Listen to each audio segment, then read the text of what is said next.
अनेकता में एकता ही हमारी शान है, इसलिए मेरा भारत महान है।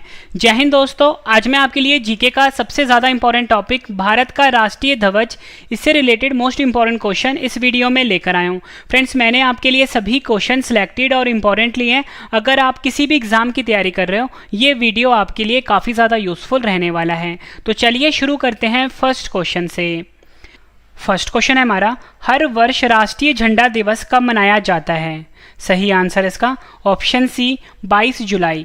22 जुलाई को फ्रेंड्स हर साल राष्ट्रीय झंडा दिवस मनाया जाता है, ये आपने याद रखना है।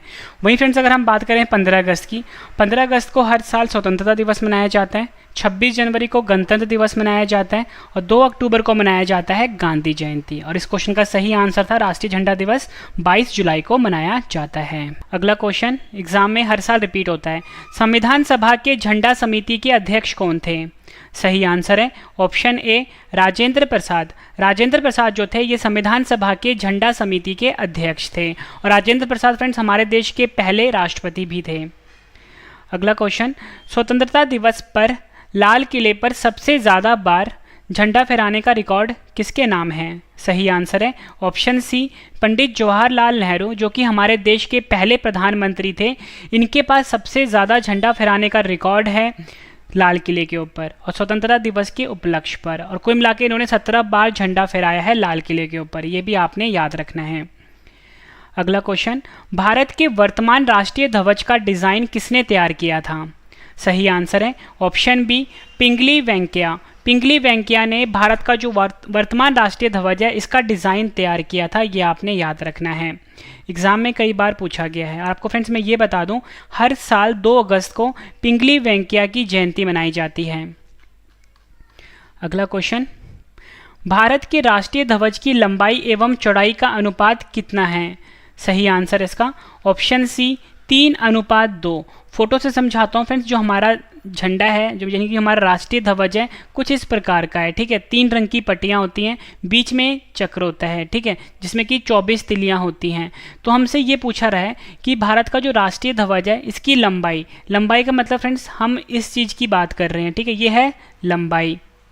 और पूछ रहा है कि चौड़ाई का अनुपात कितना होता है। चौड़ाई का मतलब फ्रेंड्स ये वाला भाग।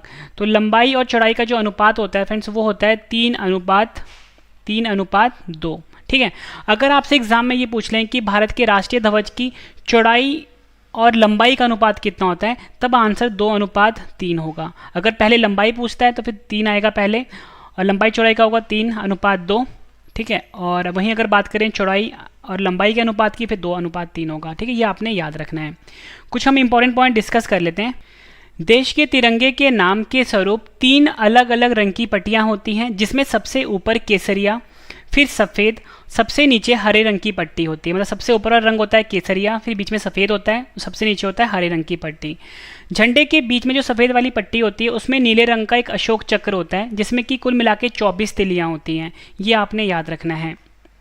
अगला क्वेश्चन, स्वतंत्रता दिवस यानी कि इंडिपेंडेंस डे, जिसे कि हम 15 अगस्त के नाम से भी जानते हैं, को भारत का ध्वजारोहण कौन करते हैं?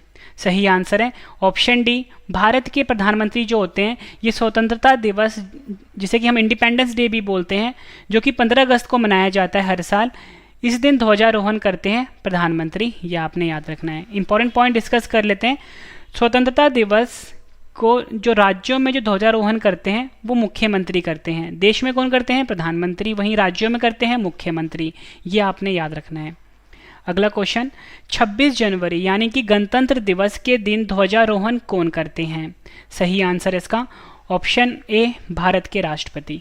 भारत के जो राष्ट्रपति होते हैं वो 26 जनवरी के दिन यानी कि गणतंत्र दिवस के दिन झंडा फहराते हैं लाल किला पे। इंपॉर्टेंट पॉइंट डिस्कस कर लेते हैं। 26 जनवरी को गणतंत्र दिवस के दिन राज्यों में राज्यपाल ध्वजारोहण करते हैं। ठीक है, ध्यान से समझना है आपने। गणतंत्र दिवस के दिन राज्यों में राज्यपाल ध्वजारोहण करते हैं, वहीं देश में करते हैं राष्ट्रपति। गणतंत्र दिवस की बात हो रही है, दोनों में आपने कंफ्यूज नहीं होना। स्वतंत्रता दिवस की बात हो तो प्रधानमंत्री होंगे, गणतंत्र दिवस की बात हो तो राष्ट्रपति होंगे।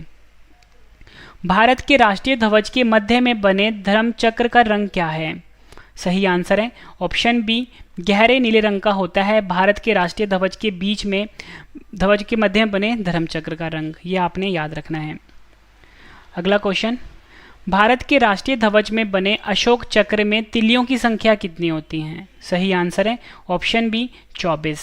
भारत का जो राष्ट्रीय ध्वज होता है फ्रेंड्स, इसमें जो अशोक चक्र होता है इसमें 24 तिलियां होती हैं, ये आपने याद रखना है। अगला क्वेश्चन, राष्ट्रगान पहली बार कहाँ गाया गया था? सही आंसर है इसका ऑप्शन ए 1911 का जो कलकत्ता अधिवेशन था फ्रेंड्स, इसमें राष्ट्रगान पहली बार गाया गया था। और राष्ट्रगान क्या है हमारा? जन गण मन, ये आपने याद रखना है। भारत के तिरंगे झंडे में चरखे की जगह चक्र कब अस्तित्व में आया? सही आंसर है इसका ऑप्शन बी 22 जुलाई 1947 को। 22 जुलाई 1947 को जो भारत का तिरंगा है इसमें चरखे की जगह चक्र का प्रयोग हुआ। राष्ट्रीय गान जन गण मन के रचयिता कौन है? सही आंसर है इसका ऑप्शन डी रविंद्रनाथ टैगोर राष्ट्रीय गान जन गण मन के रचयिता हैं। इंपॉर्टेंट पॉइंट डिस्कस कर लेते हैं। भारत के राष्ट्रीय गान जन गण मन का अंग्रेजी अनुवाद भी रविंद्रनाथ टैगोर ने किया था, ये आपने याद रखना है। और जो राष्ट्रीय गान जन गण मन को जो अंग्रेजी अनुवाद किया गया था रविंद्रनाथ टैगोर के द्वारा, वो था मॉर्निंग सॉन्ग ऑफ इंडिया। ठीक है, ये आपने याद रखना है। और मैं आपको ये बता दूं कि राष्ट्रगान जो पहली बार 26 जनवरी 1911 को कलकत्ता अधिवेशन में गाया गया था। इसमें भी एग्जाम में कई बार पूछा गया क्वेश्चन है ये। और संविधान सभा ने 24 जनवरी 1950 को इसे राष्ट्रीय गान के रूप में अपनाया था। ये क्वेश्चन भी एग्जाम में पूछा गया है, कब अपनाया था राष्ट्रीय गान को? संविधान सभा ने 24 जनवरी 1950 को। राष्ट्रीय गान जन गण मन को संपूर्ण रूप में गाने में 52 सेकंड का समय लगता है, ये आपने याद रखना है। और राष्ट्रीय गान जन गण मन को संक्षिप्त में गाने में 20 सेकंड का समय लगता है। अगला क्वेश्चन, यह कथन किसका है?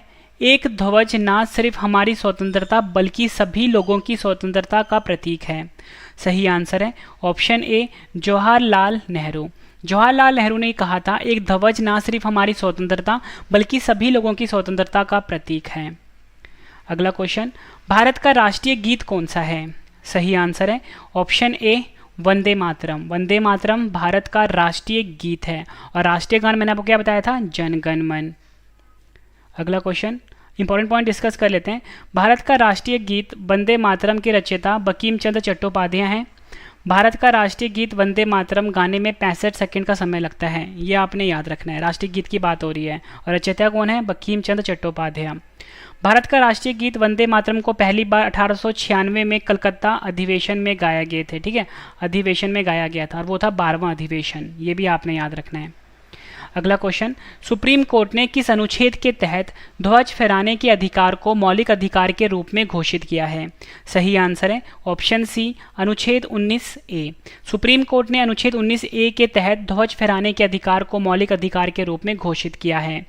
अगला क्वेश्चन, भारत का राष्ट्रीय गीत वंदे मातरम कहाँ से लिया गया है? सही आंसर है इसका ऑप्शन ए आनंद मठ। आनंद मठ से भारत का जो राष्ट्रीय गीत है वंदे मातरम, इसे लिया गया है। नेक्स्ट क्वेश्चन, भारत के राष्ट्रीय प्रतीक में कितने शेर दिखाई देते हैं? सही आंसर है इसका ऑप्शन बी 3। भारत के राष्ट्रीय प्रतीक में कुल मिला के 3 शेर दिखाई पड़ते हैं। नेक्स्ट क्वेश्चन है हमारा, भारत के राष्ट्रीय प्रतीक चिन्ह के आधार पट्टी पर अंकित शब्द सत्यमेव जयते किससे लिया गया है? सही आंसर है ऑप्शन बी मुंडकोपनिषद से। मुंडकोपनिषद से भारत का जो राष्ट्रीय प्रतीक चिन्ह के आधार पर जो शब्द अंकित है सत्यमेव जयते, इसको लिया गया है। नेक्स्ट क्वेश्चन है हमारा, भारत का राष्ट्रीय आदर्श वाक्य क्या है? सही आंसर है ऑप्शन ए सत्यमेव जयते भारत का राष्ट्रीय आदर्श वाक्य है। अगला क्वेश्चन कर लेते हैं, भारत का राष्ट्रीय पंचांग कब अपनाया गया था? सही आंसर है ऑप्शन डी 1957 में भारत का जो राष्ट्रीय पंचांग है इसे अपनाया गया था। भारत का राष्ट्रीय पंचांग शक संवत पर आधारित है। 22 मार्च 1957 को शक पंचांग को ग्रिगोरियन कैलेंडर के साथ राष्ट्रीय पंचांग के रूप में अपनाया गया था। अगला क्वेश्चन, भारत के तिरंगे झंडे के बारे में कौन सा कथन सही नहीं है? तो फ्रेंड्स जो ऑप्शन ए है ये सही नहीं है। मैंने आपको ऊपर बताया था कि ध्वज की जो लंबाई और चौड़ाई का जो अनुपात होता है वो 3:2 होता है। ठीक है, लेकिन यहाँ पे 2:3 लिखा है जो कि चौड़ाई और लंबाई का अनुपात है, लेकिन हमसे पूछा क्या गया लंबाई और चौड़ाई का, तो वो क्या होगा 3:2, इसलिए ये ऑप्शन गलत हो गया हमारा। ठीक है, सफ़ेद पट्टी के मध्य में चक्र है, ये सही लिखा है, जो कि प्रगति और गतिशीलता का प्रतीक है, सही है ये। झंडे के बीच का चक्र अशोक चक्र से लिया गया है, ये भी बिल्कुल सही है। इस चक्र का व्यास ध्वज की सफ़ेद पट्टी की चौड़ाई के 3/4 लगभग है, ये भी सही है। मतलब ऑप्शन ए हमारा गलत हो गया था। ध्वज की लंबाई और चौड़ाई का अनुपात 3:2 होता है, वहाँ पे लिखा था 2:3, जो कि गलत हो गया। राष्ट्रीय झंडा फहराते समय सबसे ऊपर कौन सा रंग होता है? सही आंसर है ऑप्शन सी, केसरिया रंग सबसे ऊपर होता है। देश में किस कानून के तहत तिरंगे को फहराने के नियम निर्धारित किए गए हैं? सही आंसर है ऑप्शन सी, उपयुक्त ए और B. Flag code of India, भारतीय ध्वज संहिता, ये 2 कानून हैं तिरंगे फहराने के। देश में फ्लैग कोड ऑफ इंडिया यानी कि भारतीय ध्वज संहिता नाम का एक कानून है जिसमें तिरंगे को फहराने के लिए नियम निर्धारित किए गए हैं। इन नियमों का उल्लंघन करने वालों को जेल भी हो सकती है। अब देखो फ्रेंड्स, मैंने आपको मोस्ट इंपॉर्टेंट क्वेश्चंस करवाए भारतीय तिरंगे से रिलेटेड, ठीक है। सभी क्वेश्चन एग्जाम के लिए इंपॉर्टेंट थे। अब मैं आपको फ्रेंड्स आज़ादी से जुड़े कुछ प्रमुख नारे करवा देता हूँ, ये भी आपके लिए इंपॉर्टेंट हैं। स्वराज हमारा जन्मसिद्ध अधिकार है, ये किसने कहा था? आपका सही आंसर होगा बाल गंगाधर तिलक ने कहा था। इंकलाब जिंदाबाद, ये किसने कहा था? भगत सिंह ने। सारे जहाँ से अच्छा हिंदुस्तान हमारा, ये कहा था इकबाल ने। पूर्ण स्वराज, ये कहा था जवाहरलाल नेहरू ने। आराम हराम है, ये कहा था जवाहरलाल नेहरू ने। मेरे सिर पर लाठी का एक एक प्रहार अंग्रेजी शासन की कफन की कील साबित होंगे, ये कहा था लाला लाजपत राय ने। अगला कर लेते हैं। करो या मरो का नारा दिया था महात्मा गांधी ने। अगला नारा है हमारे पास मरो नहीं मारो, ये कहा था लाल बहादुर शास्त्री ने। भारत छोड़ो का नारा दिया था महात्मा गांधी ने। सरफरोशी की तमन्ना अब हमारे दिल में है, ये नारा दिया था राम प्रसाद बिस्मिल ने। अगला है हमारा विजय विश्व तिरंगा प्यारा, ये नारा दिया था श्यामलाल गुप्ता पार्षद ने। दिल्ली चलो का नारा दिया था सुभाष चंद्र बोस ने। दास्ता के हलवे से आज़ादी के सूखे चने कई अच्छे हैं, ये कहा था सुभाष चंद्र बोस ने। तुम मुझे खून दो मैं तुम्हें आज़ादी दूंगा, ये कहा था सुभाष चंद्र बोस ने। जय हिंद का नारा दिया था सुभाष चंद्र बोस ने। जय जवान जय किसान जय विज्ञान का नारा दिया है अटल बिहारी वाजपेयी ने। वहीं अगर हम बात करें तो फ्रेंड्स ये 16 क्वेश्चन थे नारे से रिलेटेड। उम्मीद करता हूँ फ्रेंड्स आपको ये वीडियो